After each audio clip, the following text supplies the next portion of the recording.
તાપી જિલ્લાના સોનગઢ ખાતે પૂજ્ય મોરારી બાપુની રામકથા માનસ રામકથા ચાલી રહી છે। ત્યારે રાષ્ટ્રપતિ એવોર્ડ વિજેતા અને નિવૃત્ત શિક્ષક એવા જીતેન્દ્ર વાજા અને તેમના ધર્મપત્ની દ્વારા વિદ્યાર્થીઓને ભાર વગરનું ભણતર કઈ રીતે મળી શકે અને શૈક્ષણિક વિશે વિદ્યાર્થીઓ સાથે વાર્તાલાપ કરવામાં આવ્યો હતો। તો શિક્ષણનો પાયો કઈ રીતે મજબૂત થાય તે અંગે પણ માહિતી આપવામાં આવી હતી। હાલમાં પૂજ્ય મોરારી બાપુની રામકથા સુરત જિલ્લાના સોનગઢ મુકામે માનસ રામકથા 953 ચાલી રહી છે। આ કથાના શ્રવણ સમય બાદ તાલુકા જિલ્લાના રાષ્ટ્રપતિ એવોર્ડ વિજેતા નિવૃત્ત શિક્ષક એવા જીતેન્દ્ર વાજા અને તેમના ધર્મપત્ની ભાવનગર જિલ્લાના શ્રેષ્ઠ શિક્ષક એવોર્ડ વિજેતા નયનાબેન વાજા દ્વારા જુદી જુદી શાળાઓમાં પ્રાથમિક શાળાના બાળકો માટે સહ અભ્યાસિક પ્રવૃત્તિઓ દ્વારા વાર્તા, બાળ ગીતો, અંધશ્રદ્ધાના કાર્યક્રમો અને વ્યસન મુક્તિ જનજાગરણના કાર્યક્રમો દ્વારા બાળકોમાં મૂલ્ય નિષ્ઠા પ્રસ્થાપિત થાય, બાળકો શાળાના બાળકોનું પાયાનું શિક્ષણ મજબૂત થાય, રસપૂર્વક એને અભ્યાસમાં રસ અને રુચિ વધે તેવી અનેકો પ્રકારની પ્રવૃત્તિઓ કરાવેલ, પર્યાવરણોની જીવનમાં સાચી સમજણ આવે તેનું રક્ષણ અને સંરક્ષણ કરવાની સાચી સમજ કેળવે તેવી વાર્તા અને બાળ ગીતો દ્વારા સમજ આપવામાં આવેલ હતી।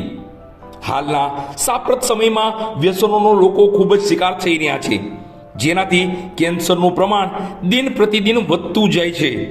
તેના માટે જાદુઈ શિક્ષણ દ્વારા બાળકોને ખૂબ જ હેરતભરી રમૂજ સાથે વ્યસન મુક્ત થવા માટે પ્રવૃત્તિ દ્વારા સમજ આપવામાં આવેલી હતી।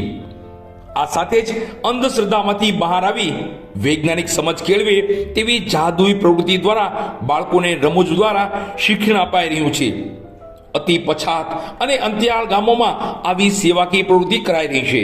હાલમાં સોનગઢ તાલુકાના ભૂરી વેલ પ્રાથમિક શાળા, કસ્બા પ્રાથમિક શાળા, ગુણસદા પ્રાથમિક શાળા, ઉખલદા આદર્શ શાળા, ઝાડપાડી પ્રાથમિક શાળામાં અને રાત્રિ સમયે આરાધના કુમાર છાત્રાલયમાં આવા કાર્યક્રમો કરેલ છે।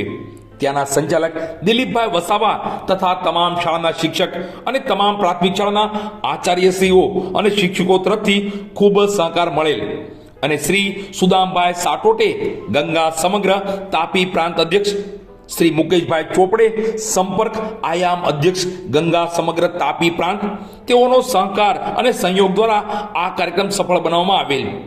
તેઓ અમારી સાથે પથદર્શક બની પોતાનો વાહન દ્વારા અમારા રાહગીર બનેલ। તેઓને પણ આ પ્રવૃત્તિને ખૂબ જ આવકારી હતી। જીતેન્દ્ર વાજાએ આ બાળકોને ગીતો, વાર્તા અને જાદુઈ શિક્ષણ દ્વારા ખૂબ પ્રભાવિત કરેલ। કથાના સમય બાદ 900 જેટલા બાળકોને ભાર વગરનું પ્રવૃત્તિમય શિક્ષણ આપીને સમગ્ર વિસ્તારમાં ખૂબ જ લોકપ્રિયતા મેળવેલ છે।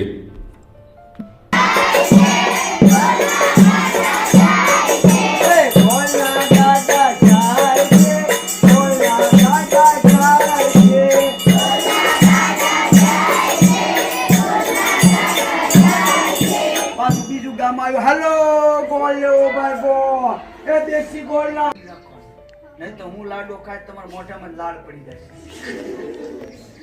હવે હું ખાઉં છું બસ તમારે આમ લાડુ ઉપાડવાનો હું કહું ત્યારે પછી આમ ખાવાનું એ